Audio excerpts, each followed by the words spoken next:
And you were in what squadron? 422nd. 22nd. What did you do to 422nd? I was a mechanic. Mechanic? And what did the mechanics do? I don't know, because I was on night duty most of the time and I didn't do no work.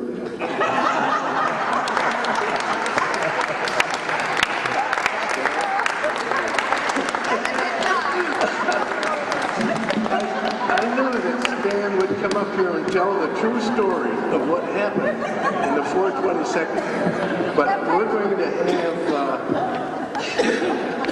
Somebody cut us off, you know. We're not cut off. We're still with it.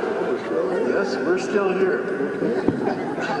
But I'm going to ask Lieutenant Colonel Brick Eisel to come up here because Stan told me last night that there were a lot of things I forgot about the 422nd to talk about. So you're going to hear from Lieutenant Colonel Brick Eisel, who's on his way up here. You stay standing here next to me. Oh. Yes, sir. Okay. Need your support. First of all, Stan last night made it very apparent that he didn't really much care for the 422nd. And he was saying it was a lousy outfit. No, I'm being very facetious. He was very, very adamant in saying it was the best unit then and still. And the 422nd, as I'm about to read from Pilot Robert Bolinder, who couldn't make it. How's that? Okay. The 422nd is still, 422 actually as they call it, is actually still an active duty squadron out in Las Vegas. Too loud? Sorry. And they're doing advanced test work on every airplane and every weapon that we have in the Air Force inventory. It's still one of the most vital squadrons out there. So on behalf of Pilot Robert Bolinder for 422nd Night Fighter Squadron, I'm going to read his words. And he's entitled it, "The Last Hurrah for the World War II Night Fighters." I think we were a splendid group of veterans. I many times have thanked God that He allowed me to be a part of the Night Fighters fraternity for my military obligation during World War II and again during Korea for a year and a half training ROs, radar observers. As our acting 422nd Night Fighter Squadron representative, I send greetings from all our surviving veterans. Regarding the two kills made by Gene Axtell and Bernard Bob Bolinder, I am sure they did not know about saving the B-17 in our official history book entitled 422nd Night Fighter Squadron, World War II. The only entry is Battle Axe, flying with Bolinder, celebrated his return to flying by also getting a pair, a Ju-88 and a Ju-188. The squadron was never in touch with Axtell, and I heard many years ago that he had died. However, Bob Bolinder is very much alive and attends most of our functions. I thought about contacting him because I don't believe they ever knew about the information concerning the saving of the B-17.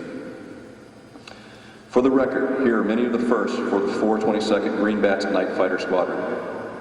They introduced the P-61 Black Widow in combat to the European theater. They were first to get a night fighter victory in the European theater of operations. The first night fighter squadron to down a German buzz bomb. The first, and I think the only night fighter crew to get 3 victories and a probable in one night.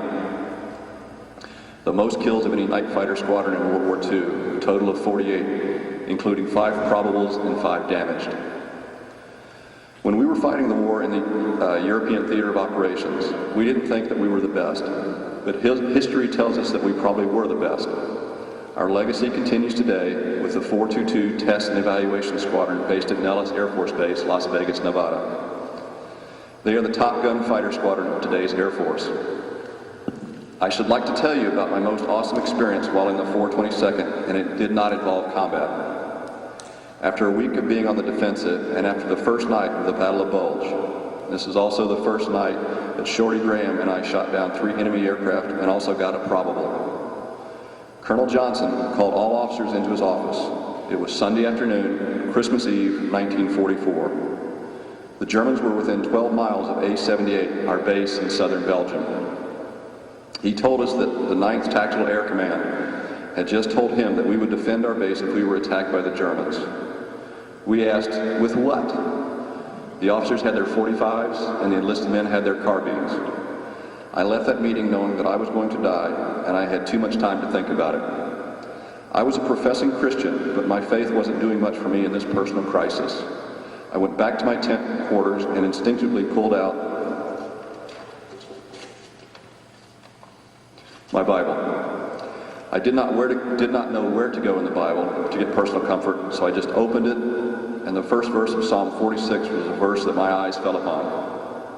It read, "God is our refuge and strength, a very present help in our trouble." I suggest you read this psalm. Suddenly it didn't make any difference. If I was going to die, that would be okay, or if we were going to survive this military crisis, that would be okay too. I want to emphasize that this solved a personal crisis in my life. I was flooded with peace. The sequel to this story is that 2 hours later, Colonel Johnson called us back into his office and told us that the 9th Tactical Air Command headquarters were changing their orders, and if necessary, we would evacuate the base. The next morning, Christmas Day, 1944, the weather cleared and our fighters and bombers took control of the skies. The Germans were now in retreat. And on behalf of Robert Bolinder, thank you.